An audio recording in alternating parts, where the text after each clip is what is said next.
होंगे, कोई चंडी आराधना कर रहे होंगे तो गलत क्रियाएँ कर रहे होंगे जी, ये तो कोई वशीकरण सीख रहा होगा या मारण मोहन सीख रहा होगा। वो जो तामसिक शक्ति है कहीं न कहीं, उसका उपयोग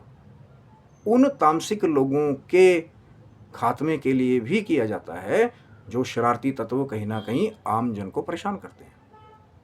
कुछ राक्षसी प्रवृत्ति के दूसरे तत्व जो हैं, वो अभी भी आम जनों का बहुत बड़ा हास करते हैं, बहुत बड़ी हानि उनको पहुँचाते हैं और उनके जीवन को प्रभावित करने का काम करते हैं, उनको कष्ट देते हैं, असहाय।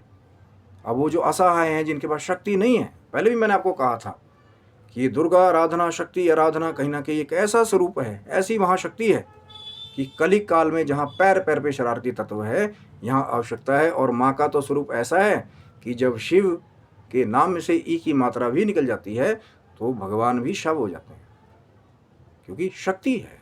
वो महामाया, वो प्रकृति है कहीं न कहीं। पुरुष और प्रकृति ये दोनों का एक मेल है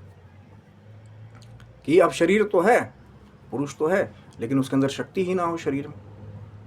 कि जी मैं तो हमेशा बीमार रहता हूँ, मैं कभी किसी से लड़ नहीं सकता, मेरे पास शक्ति नहीं है। बहुत सारे लोग कहते हैं कि मैं चाहता हूँ मैं इन आताताइयों से लड़ूँ, पर मेरे पास शक्ति नहीं है।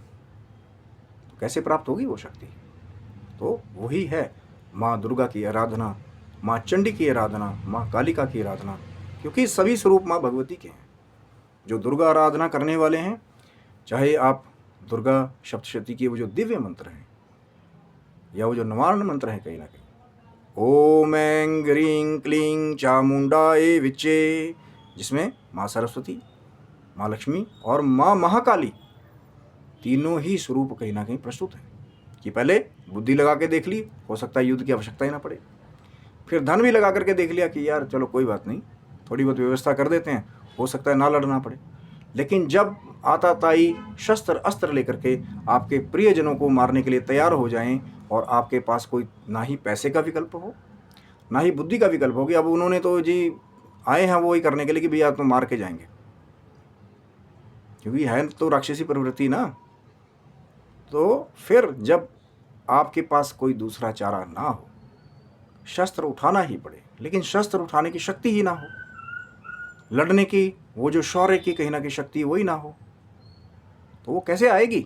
तो वो जो माँ काली का स्वरूप है, जो रणचंडी का स्वरूप है, जो माँ भद्रकाली का स्वरूप है, जो बुरे लोगों का हमेशा से दमन करते आई है, वो महाशक्ति, वो प्रचंड शक्ति, तो दुर्गा आराधना की बहुत बड़ी शक्ति है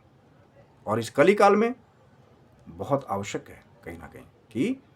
शिव आराधना भी जो करने वाले हैं, कहीं ना कहीं माँ शक्ति की कृपा भी अपने आप कई बार हो जाती है और शिव और शक्ति दोनों की कहीं ना कहीं जो सम्मिलित आराधना है,